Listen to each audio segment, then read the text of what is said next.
Welcome to the Reboot Chronicles, connecting you to the world's top leaders and CEOs rebooting their organizations and themselves with revealing stories to help you prosper in unprecedented times.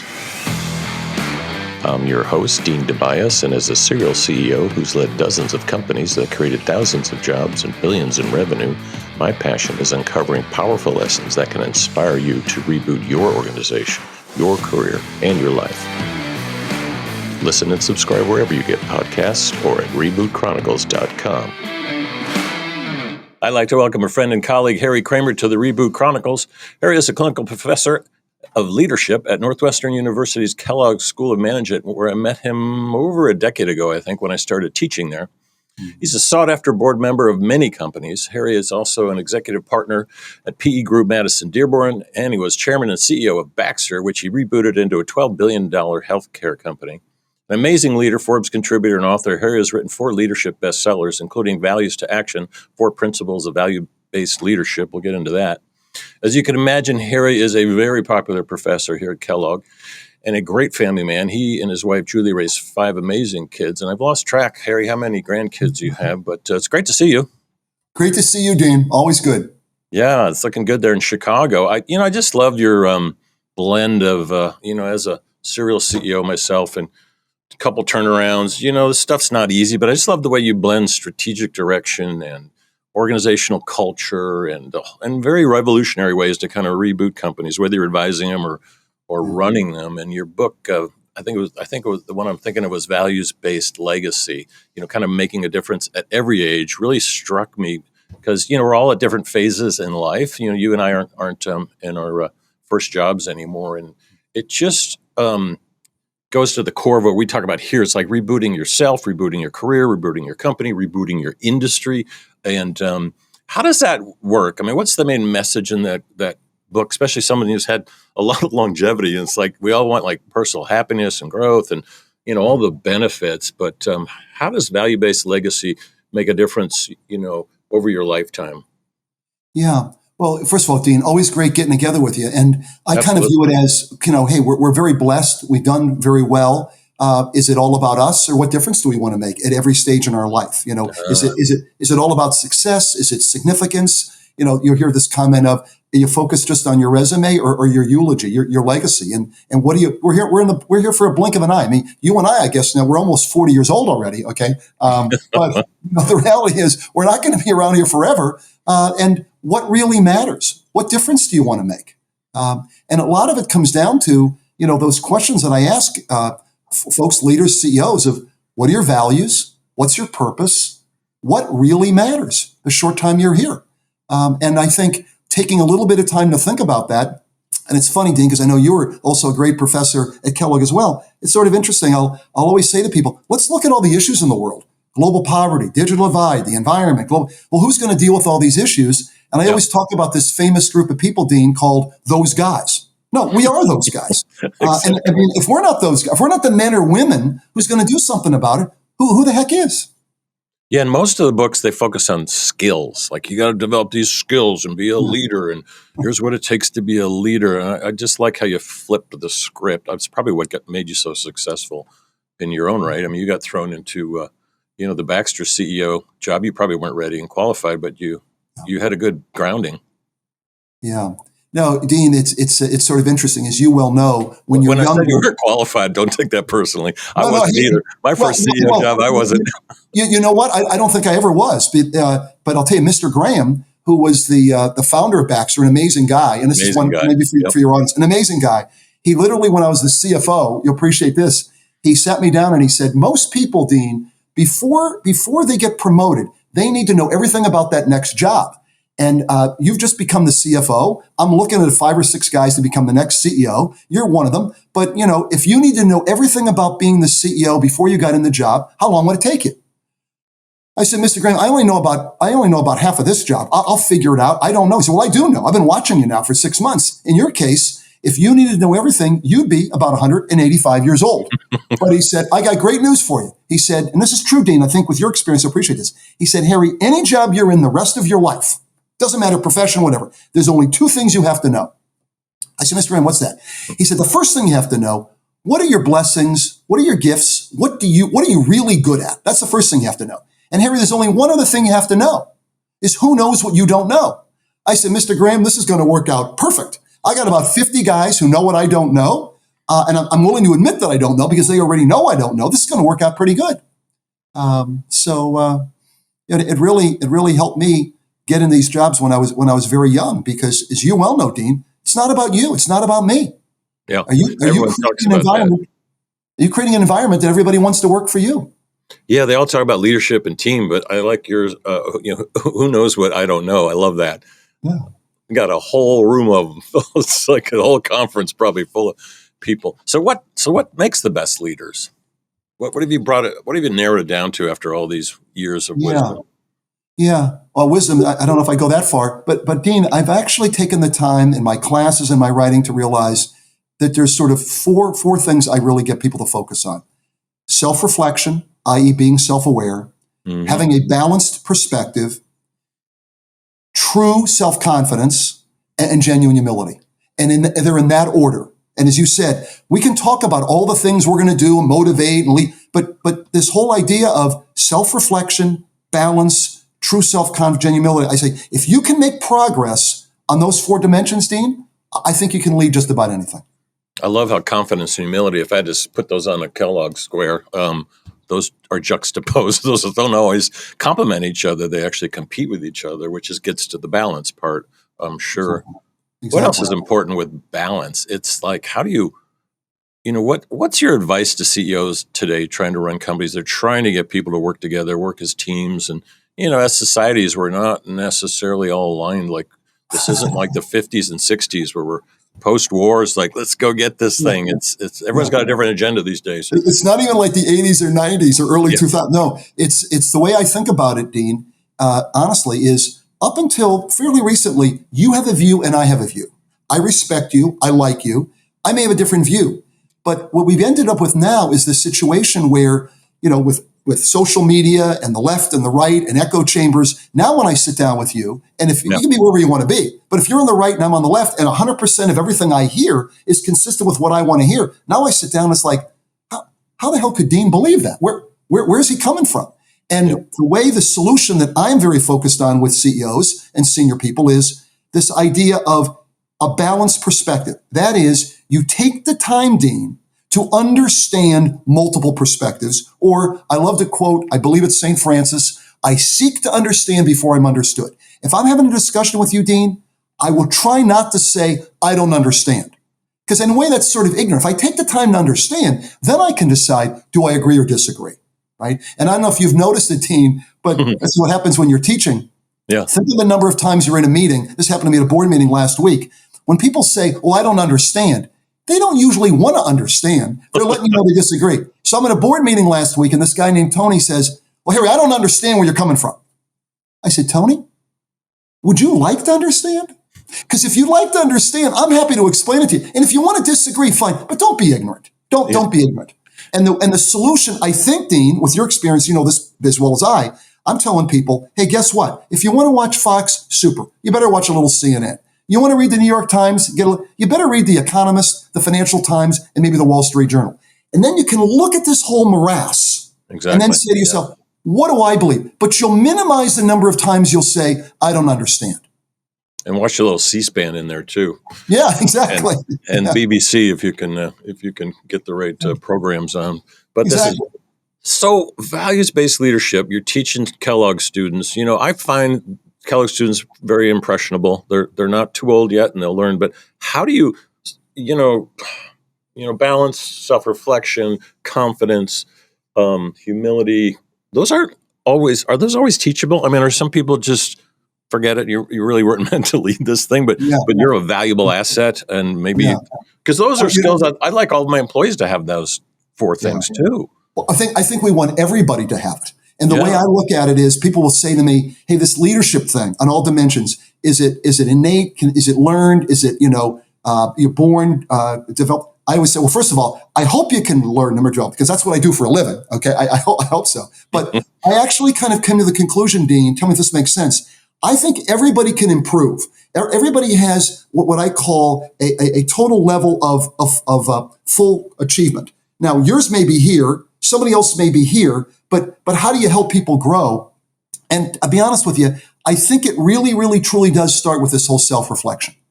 Because, at the end of the day, my friend, everybody's running around like crazy. We got more to do than we can possibly get done. And then, of course, we got all these devices, right? Blackberries, Blueberries, iPad, all this crazy stuff that'll make us go faster. And my view is, have we confused activity and productivity? And maybe as a leader, what we need to do is turn this stuff off for a short amount of time and ask yourself some of those questions that you and I've talked about. What are my values? What's my purpose? What really matters? So that's what really matters. Yeah, so before you lead, you have to be able to lead yourself, is what you're saying? Exactly. Well, in fact, being an old math major, Dean, you're right on top of it. I put it into 3 simple equations, no numbers. It goes like this. Part 1, if I'm not self-reflective, is it possible for me to know myself? I don't think so. No. Part 2, if I don't know myself, can I lead myself? I don't think so. Part 3, you said it. If I can't lead myself, how could I possibly lead other people? It all starts with self-reflection, being self-aware, and creating an environment like you've done with all the companies you've started. How do you get the right group of people that really, really want to work for you? And if you can get the right people and they want to work for you, you're going to do phenomenally well. It's not about me. It's not about you. That's true. I find that I don't hit on all these cylinders all the time. We got confidence, for instance. Monday morning, that's not my most confident moment of the week. Yeah. We usually tape these after lunch, so I'm like an afternoon. I'm the afternoon creative innovation guy, not so much morning stuff. But morning's good for self-reflection and writing. So Forbes articles, you should crank those out. Yeah. Am I thinking about all of this wrong though? Every time you say leadership, I think big company CEO. You don't have to be a manager. You don't have to even be a manager. Leaders, you're explaining something much broader. What is Absolutely. Dean? Yeah, I didn't get that before. Yeah.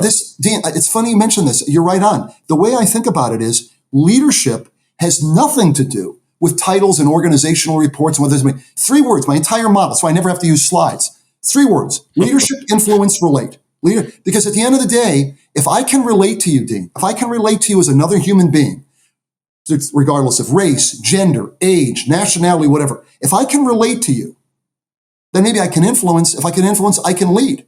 And in fact, it was kind of crazy in a way, Dean. I ended up running Baxter with 55,000 people and having people report to me because I always much more enjoyed, if you and I were working together, I actually preferred convincing you to do something, not because you worked for me, but because I convinced you, this makes nothing but sense. Hey, geez, Harry, how can I help you get that done?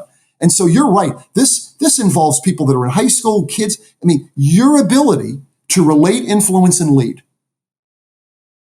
Yeah, that's interesting. So I see, like you, on a lot of boards or secret stealth advisor, I see a lot of bad leadership out there. I think there's a book written about it that she might be on the program soon.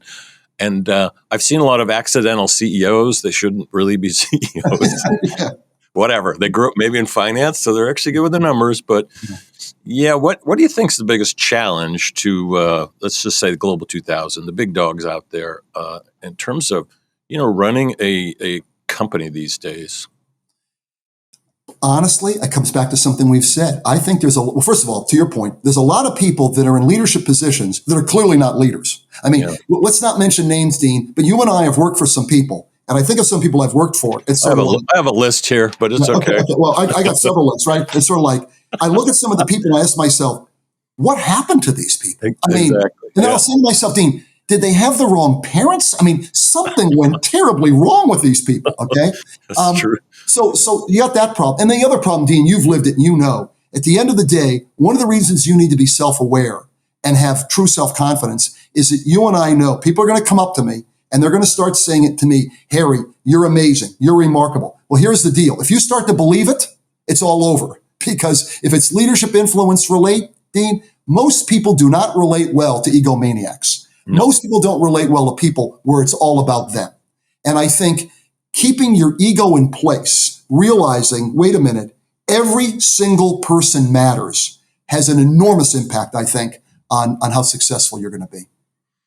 And what are you teaching the students at Kellogg these days about, how to not survive, but really, become a big dog in the second half of this decade, headed into the 30s? They're all charting out their careers, and it's all changed. a lot of people are blaming it on AI. It's just more technology. So exactly. It's technology. Calm down.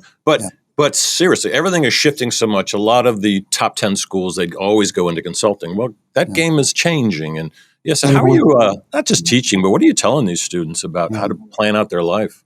Yeah. Well, it's so fascinating, Dean. Wasn't sure what you're going to ask me, but I tell you, the number of students, that go into consulting or banking, I basically am very open. I said, hey, I'm open to anything. Okay, I'm the ultimate Gumby with 5 kids, right? If you say that you want to be a consultant and you want to be a partner and that's what you want to do, super. But no, Harry, I'm just going to do that for a couple of years because I really want to run something. Well, wait a second. Stop a minute. If you want to run something, you'll get in the pool, right? And by the way, this may be unfair, Dean, but I tell these students, if you want to run something like you and I have done, there's 3 skill sets. 1, you got analytical skills. 2, you got to have people skills. And 3, you have to have execution skills, being able to get stuff done. And I'll tease them. I said, analytical skills, if you spend some time in consulting, super, that's great. On a scale of 1 to 10, I'll give you a 9 or a 10. The people skills, they don't like this. People skills, I'm going to give you like a 1. Why? Because all you're doing is working with people that are just like you, that all have an 800 GMAT, that if I'm going to give you a job at Baxter, you're going to be running a plant with 400 people, most of them whom never graduated from high school. Can you relate to those people? I don't think so. Nope. And they'll say, okay, what about execution? Execution, you get a 0. You put PowerPoint slides together with bouncing bubble balls, but you've never run anything. And at the end of the day, if I'm going to give you a responsibility, if there's a fire in that plant, don't give me a PowerPoint slide, fix the goddamn thing, okay? So execution, implementation, you want to spend a couple of years as a consultant, but boy, oh boy, you better get in the water. You better figure out how to deal with people, relate to people, and make stuff happen. And so I'm trying to encourage people. We need a lot more leaders in businesses, and I don't think we got enough of them, Dean. That's why I teach this stuff. I agree. I usually take them through. My final lecture has nothing to do with class, which is corporate innovation new ventures. It's how to find your purpose, and it's fun, money, and impact. And I show them ways that I do it, and I have to revisit it. It used to be every, January. Now it's like every quarter. I got to figure out, what am I doing to satisfy myself, all these things. And what I tell them is, my version of the answer is it's a trap. Purpose is a trap. You're not going to find it at a company. You're not going to find it in one thing. It's a blend of whatever is important to you. Those are the 3 things for me: fun, money, and impact. And I said, that's how you got to chart out your life, and then just throw it away and redraw it. Mine's a perfect Venn diagram, but I said, yours could be anything, but just think about, and if I dovetail all your stuff in there, really, which is more important, is that it all goes back to their values. What do you value? What are your values? And what values are you going to share and teach and try to bring to the next generation? Yeah. Well, absolutely, Dean. And what I end up doing, they'll say, well, I forget this a lot. I got this yesterday. They'll say, well, can you give me some practical, what do you mean when you say the self-reflection? I said, well, for example, what I do, I spend 15 minutes a day. I'm not one of these morning guys. I'm one of these night guys. And every night I'll go for 15 minutes going through a personal self-examination. What did I say I was going to do today? What did I do? What am I proud of? What am I not? How did I lead people? How did I follow people? If I live today over again, what would I have done differently? And then the last one, Dean, is if I have tomorrow, knowing full well sooner or later I won't, but if I do have tomorrow, based on what I learned today, how will I operate differently tomorrow? And the students will say, would you do this every day? I do it sort of like brushing your teeth. And 15 minutes is great because if I said I do it for half an hour, I could convince myself I don't have a half an hour. Hard to rationalize I don't have 15 minutes. And they'll say, well, how long have you done this? I've done this every day since I was at Kellogg 45 years ago. And they'll say, well, do you have to write it down? You don't have to. I do. I write a couple notes in my journal. Why? I don't write it down. Am I self-reflecting? Am I daydreaming? Particularly if I've had a couple glasses of wine. It could get a little murky exactly what's going on. Yeah, and you're just flirting with it instead of committing to it. Yeah. Well, and then to your point, Dean, in addition to doing this for 15 minutes every night, I actually go on you may know this, I go on a 3-day silent retreat every year, the first week of December, to literally think through, okay, for the next year now, in my case, it's going to be different questions for each person, but for me, how can I be a better father, a better spouse, a better leader, a better teacher, a better Christian, a better human being? And then and it's funny, I was telling someone the other day, Dean, think about what you do in all your businesses. You have a strategic plan, and then you have your operational, how are you doing? And it's sort of like, well, why wouldn't you do the same thing for yourself? So once a year, I do my strategic piece. I got 3 days. And when I say 3 days of silence, Dean, No laptop, no phone, no nothing. It's with the Jesuits up in a little retreat house in St. Paul, Minnesota. And I've got the time then to think through, what am I going to do? And I tease people to say those 3 days, it's the 3 most important days. I have flown back from Japan, Hong Kong, you name it. I will not miss my group that goes. And the place that I do this retreat at, it's funny, Dean, they do it 47 weekends a year. And I'm group 46, right before Christmas. All this time I thought you were Christmas shopping during those years.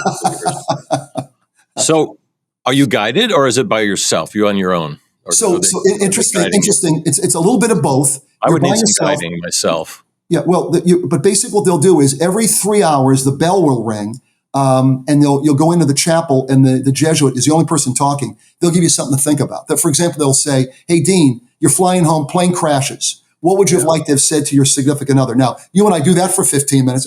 No, I got 3 days. I'm not even on an airplane. I'm getting pretty emotional. Okay, it literally they give you a couple of little guiding things, but you spend most of the time writing, reading, and thinking about what are you going to do with your life? What is your purpose, as you said before? What matters? Yeah, I love that. You've been through some pretty heady times. You went into Baxter at a time when they had brought together American Hospital Supply and a couple other companies, and you took over after that, after the big smash up. Funny story. Being a Chicago kid, I kind of watched that very closely. My parents knew Vernon and they knew Carl Bays, and these are leaders of industry. But you guys brought together this huge platform, and overnight it turned into a massive corporation. How'd you handle that? What was this? So Dean, it's really fun that you mentioned that, Dean, because I didn't realize what you mentioned that. It turned out, Dean, the crazy story. Talk about that's what really kind of made my career. I'm this young analyst at Baxter in the finance department, and April 1st, 1985, Carl Bays announced he was merging with HCA, and may have been a great idea 30 years later. But when that announcement came out, every nonprofit hospital in the United States said, "Wait a minute, they're going to merge with a for-profit hospital? That's not going to happen." And everybody knew that American Hospital Supply was not going to merge with HCA. But since they already agreed to it, something's going to happen. So I'm doing this analysis for myself. What if Merck buys them? What if J-Day? And then one night I said, what if Baxter did it? They're 3 times our size. And I literally convinced Vern Laux, I think we should seriously look at this. And we bought it. And that literally got my career. I became the CFO about 5 years later when I was 35 years old. I'm amazed you think about that, because that was what literally, that was like phenomenal. That was the largest transaction other than an oil deal. That was like a $4 billion deal in 1985. That was the first medical pharma, whatever you want to call it, category. Yeah. Now the category is on fire. It's some of the biggest roll-ups I've ever seen in my life over the last couple of decades. Yeah, it's incredible. And AI is making a big impact on the research side. We've had a couple experts on talking about that, including the chancellor of a couple of the universities that are just doing massive research. And what do you think about the category? I'm kind of painting a broad brush here, but do you see that continuing, just that consolidation, or do you see a lot of what I see as a startup guy is a lot of startups getting acquired over the next 10 years that are attacking little pieces of it? Absolutely. And then my view is the bigger companies, they need to grow. They're going to go after the smaller companies because that's where a lot of the brains are. That's the move fast. Let's make it happen. But then people are going to say, well, hey, I'm going to start another one too. So I see that as a continued thing where they'll be merged, they'll be acquired, but everybody's going to keep starting new things. I got to tell you, when I was at Kellogg back in the dark ages, I think 95% of people went to larger companies. And because you've taught in it. I think now something like 35% of the class starts a business while they're at Kellogg. This whole idea of, do I really want to even be part of these big companies? I love that. I've helped some of them. It's amazing to watch. It's incredible. And they have a corporate job. They're working at Mondelez or Kraft or whatever. And they're doing a little startup on the side. Yeah, fantastic. Yeah, that's amazing. What was your biggest challenge going through that CEO part of your career? In my mind, the biggest part for me was making sure I found ways to keep connected with 55,000 people. Oh. The idea that, okay, I've got a team reporting to me, but you know what? I want to make sure that we really are completely aligned in terms of values, purpose. So, every week I'd be somewhere in the world and really trying, because I had a great team of people. So I was always trying to make sure, how does every single person know they really matter to this company? And that's where I would spend a tremendous amount of my time. And, it's funny, Dean, with your career, you'll know this as well. People would often say, but wait a minute, Harry, going from an analyst to vice president, boy, how'd you handle the stress of all this, right? And I'd say, this may sound crazy, but I never really felt much stress. They said, but you're up. I said, well, because when you're first level manager, I got 8 junior analysts. Well, if I'm a vice president, the 8 people I have better be really good directors. And when I'm a CEO, I better have 8 executive vice presidents who could become a CEO. And if you got the right people, not obvious to me why you ought to be that stressed, unless you've got an ego problem where, I've got to know the answers. No, I don't have to know the answers. I got to have at least one of 8 people that've got some pretty good answers that could be it. Yeah, and things were so different back then. It was, the era of memos, paper memos that were sent around in envelopes to offices all over the world. And it's like, now it's just like, you're going to know about something before I tell you because you found out through someone else in the electronic world. So how are we training the next generation of leaders to just calm down a little bit here? Because you can overreact and not run a business. It's running you. I'm a perfect example of that. I'm a responder. Yeah. So it's like, Harry sent me an email. I got to answer him back. Don't take it personally if I don't. But just not that fast. But I am actually guilty of this as well. Yeah. And what's the advice? Well, this comes into another topic, Chief, that I'm all over in a big, big way, which is, how do you think about your life? And you hear this expression every day, Dean, all over the place, work-life balance. And I always tease people, let's think about that. Work-life, you're either working or you're living. Wait a minute. I gave up on that whole thing. And so what I call it is life balance. How do you balance your life?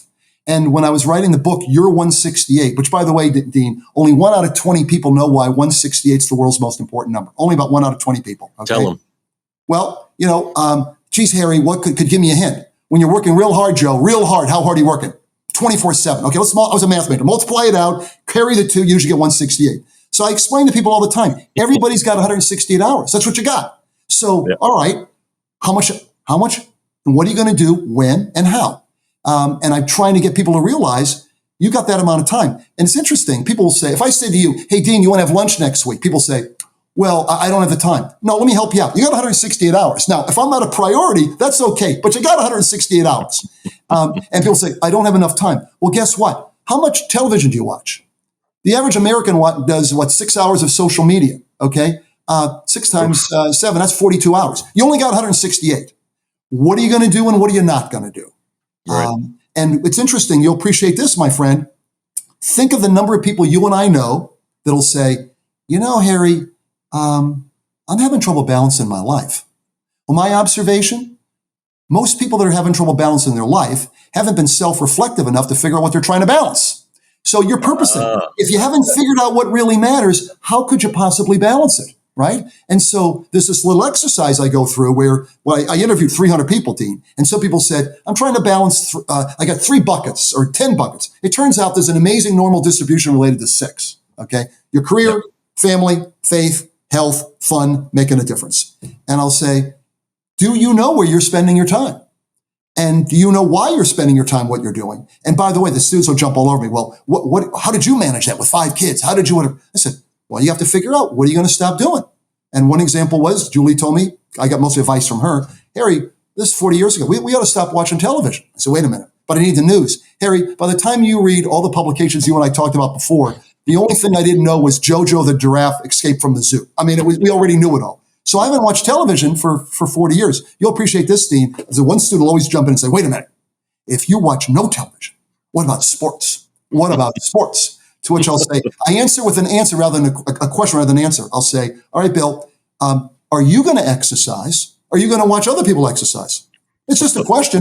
And if you want to watch other people exercise, and I tease people all the time. I got a brother, he watches other people exercise 20 hours a week. And I said, that's what you want to do, but you only got 148 left. As long as you're happy. And he said, I'll tell you what, I'm not happy. I said, why is that? He goes, that guy's batting .210. They're paying him $35 million a year. I don't understand how I said, I went to Kellogg. I can tell you, because you're watching him. I was in no marketing, okay? You're watching it. If you're not paying Miller Lite and Lay's potato chips, they can't pay that guy $35 million.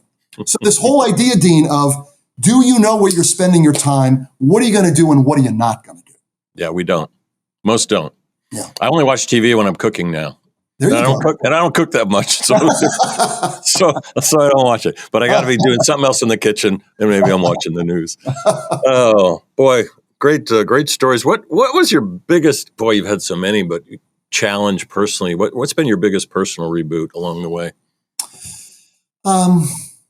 I think going back to one of the toughest challenges for me was realizing sometimes you have a strength and you turn out to be it's your biggest weakness early on. And that was, I was so financially driven and so organized. I'm thinking about finance. When we make an acquisition, it was like, okay, this will work. Well, wait a minute. As you and I both know, it's all about the people. And if you can't get the people to make sense, and that's when I did this really reboot of, don't tell me what the net present value is. You tell me, can we get the people to actually make this thing happen? And buying smaller companies where, if you don't retain those people, you don't have a company, regardless of what these great PowerPoint projections were on Excel spreadsheets. So that's where I came well over that's why I tell the students now, I said, hey, back in the dark ages, I took every finance class. I don't even think we had a leadership class at the time. I said, now what I realize is, guess what? If you can learn leadership, negotiations, building teams, knowing yourself, you'll figure out how to calculate and do a present value, okay? And I think the biggest reboot is it's all about the people. In fact, one crazy thing, Dean, this is, as you know, that's why you and I love teaching. Once in a while, and the more I get asked the question, the more obvious it is to me. I get asked the question a lot. Well, geez, you were in these jobs so early. You were the CEO when you were 41. You must have been this really bright guy. And this is not a humility thing. I told the students, I said, you figure out what your drivers are. I'll tell you what I figured out. It took me a while. I only had 3 things going for me. Number 1, I get to know everybody. I know the name of the guy at the front desk. I know everybody in the cafeteria and their favorite sport team. I get to know everybody, number 1. Number 2, by getting to know everybody, I figure out who the really, really good people are. And number 3, I'm sure you did this, Dean, more important than anything, I created an environment in every job I was in that the best people wanted to work for me. And as I said to people, I know I'm not that bright, but if you create the environment that everybody wants to work for you, you're going to do remarkably well. It's not about you. That was a big reboot for me. Has nothing to do with me. And a very rare one from a financial analyst to CEO. That's probably what made you. It's like most financial analysts are in the corner. Yeah. Exactly. Yeah. And the door's locked, and they just throw a little piece of paper underneath because they don't want to roll them out to see anybody. Yeah, I get it. Yeah. Great stories, Harry. Thanks for joining us today. Great to be with you, Dean. Super to be with you. Yeah, as always. You've been listening to Harry Kraemer. This is Dean Tobias with the Reboot Chronicles. Subscribe, listen, or watch wherever you get podcasts or at rebootchronicles.com.